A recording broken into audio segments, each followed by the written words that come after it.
अब तक आपने जाना कि जनरल क्राफोर्ड के मन में बहुत भयानक तूफान चल रहा था, लेकिन उसे आने वाली विपत्ति के बारे में आभास तक नहीं था। अब आगे। सिग्नल मैन रामदेव ने एक नज़र लाइन के किनारे चमकते हरे सिग्नल पर डाली और फिर संतोष के साथ सर हिलाकर लालटेन हाथ में थमाए स्टेशन की तरफ चल दिया। राजापुर एक छोटा सा स्टेशन था। 4-5 मील के फासले पर अगला स्टेशन था अलीगंज। पीछे की तरफ लगभग 25 मील के फासले पर दारागंज स्टेशन था, जहां से जनरल क्राफोर्ड की स्पेशल रेलगाड़ी के रवाना होने की सूचना आ गई थी और रेलगाड़ी को लाइन क्लियर देने का आदेश भी आ गया था।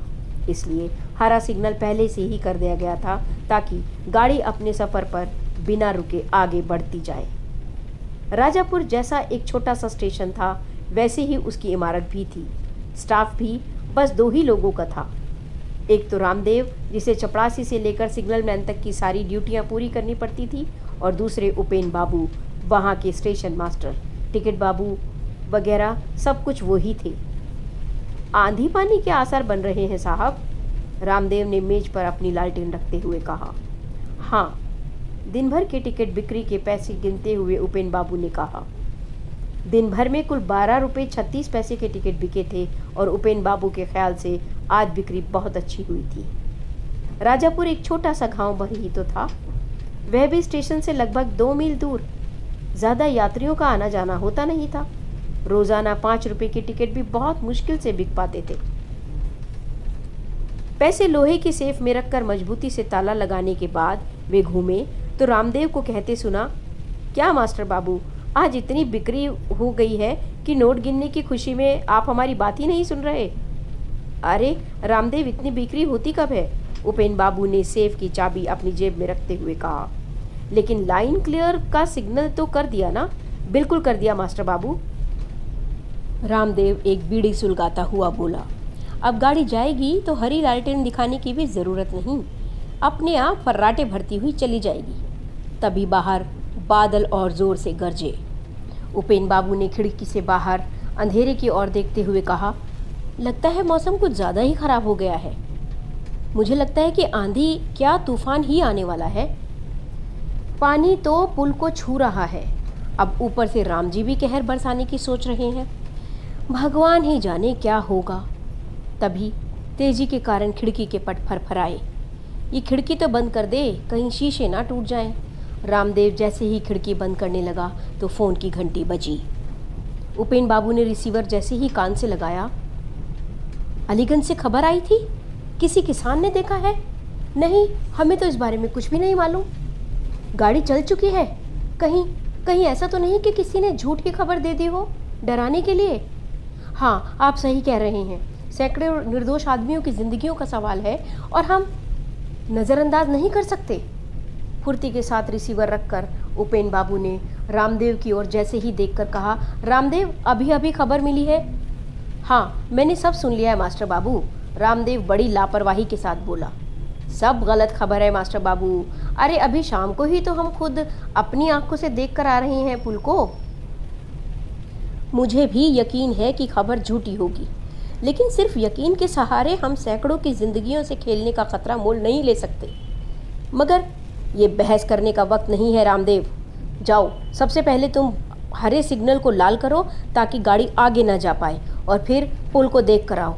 मुझे पूरी उम्मीद है कि खबर झूठी ही निकलेगी, लेकिन हम पूरी जांच पड़ताल करने के बाद ही गाड़ी को आगे बढ़ने देंगे।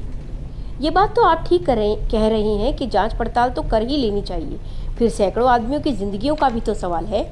धोखे से अगर कहीं ऊंच नीच हो गई तो बहुत भारी गड़बड़ हो जाएगी। रामदेव लालटेन लेकर दरवाजे की ओर बढ़ने ही जा रहा था कि ठीक उसी समय एक नकाबपोश हाथ में पिस्तौल लेकर भीतर आया। उसे देखकर एक बारगी तो वे दोनों सख्ते में आ गए। फिर उपेन बाबू ने अपने आप को संयत करते हुए कहा, तुम कौन हो और क्या चाहते हो? मैं कौन हूँ ये तुम्हें मैं नहीं बताऊंगा, और ये जानने से तुम्हें कोई फ़ायदा भी नहीं होगा। नकाबपोश ने दोनों को ही पिस्तौल के निशाने पर लेते हुए बोला। हाँ, मैं क्या चाहता हूँ ये मैं तुम्हें ज़रूर बताऊंगा। वो सेफ देख रहे हो ना? नकाबपोश ने कोने में रखी सेफ की ओर संकेत करते हुए कहा, उस सेफ में रखा हुआ माल मुझे चाहिए। उस सेफ में कोई माल नहीं है, उपेन बाबू ने कहा। कुल 12 रुपये 36 पैसे हैं इसमें। भला इतनी सी रकम लूट कर तुम्हें क्या फ़ायदा होगा? कहीं दूर से आती हुई इंजन की सीटी की आवाज़ सुनाई दी। तो इतनी सी रकम लुट जाने से तुम क्यों परेशान हो रहे हो मास्टर?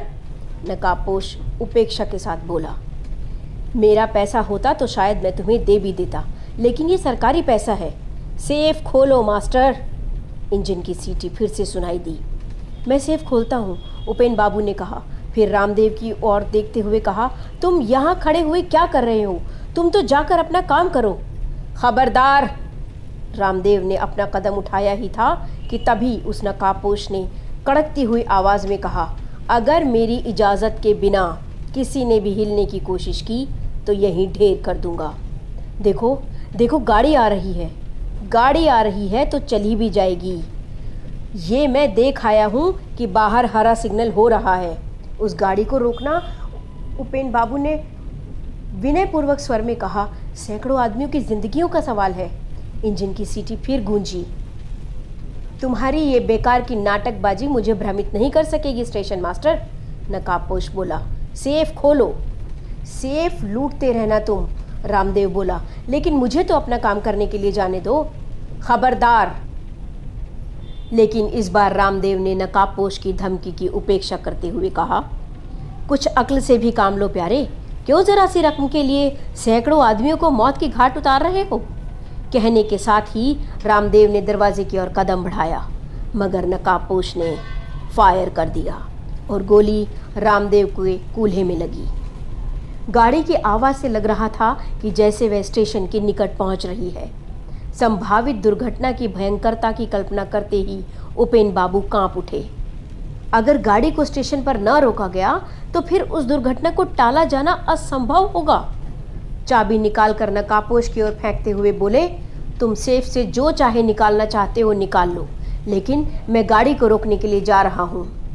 वह पास से गुजर भी नहीं पाए थे कि तभी नकाबपोश ने पिस्तौल वाला हाथ हवा में लहराया और लोहे के दस्ते की चोट कनपट्टी पर उस जोर से पड़ी कि उनका सिर घूम गया और उपेन बाबू अपने कदमों पर खड़े न रह सके। किसी शराबी की तरह झूमते हुए फर्श पर गिर पड़े। उस समय एक ही विचार उनके मस्तिष्क में था कि गाड़ी स्टेशन से गुजरकर नदी की ओर बढ़ती जा रही है और वहां पुल नहीं है। कमरे के फर्श पर पड़े हुए वे अपनी फटी फटी आंखों से खिड़की के शीशों पर पड़ती हुई रोशनी की चमक देख रहे थे और फिर जब गाड़ी की आवाज़ दूर होती हुई सुनाई दी तो अपनी असहायता पर आंसू बहाकर रो पड़े।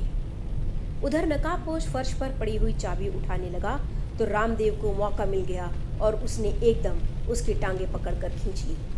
इस आकस्मिक हमले से वो कुछ बौखला गया, मगर तब तक रामदेव ने उसे नीचे गिराकर उसके ऊपर सवार हो चुका था। नकाबपोश ने रामदेव के चंगुल से निकलने की बहुत कोशिश की, लेकिन रामदेव के बलिष्ठ शरीर के सन्मुख उसका जोर नहीं चला। रामदेव उसके हाथ से पिस्तौल छीनने की कोशिश में था। छीना झपटी में गोली चल गई और रामदेव के पेट में घुसती चली गई, किंतु इसके बावजूद भी उसके जुझारूपन में कोई अंतर नहीं आया। वो पिस्तौल छीनने की कोशिश में ही लगा रहा। नकाबपोश हालांकि उसके नीचे दबा हुआ था, किंतु फिर भी पूरी तरह से उसके काबू में नहीं आ रहा था।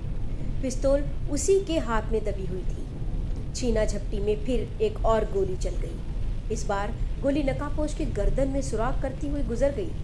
उसके साथ ही उसका विरोध भी समाप्त हो गया। कुछ क्षण तक अपने नीचे दबी नकाबपोश की लाश को देखता रहा और फिर उसे ख्याल आया कि वह बुरी तरह घायल है। एक कराहट के साथ करवट बदलकर वह नकाबपोश की लाश के ऊपर से हट गया। उसके पेट और कूल्हे के जख्मों से खून बह रहा था। और इसके बाद क्या हुआ अगले एपिसोड में जानेंगे।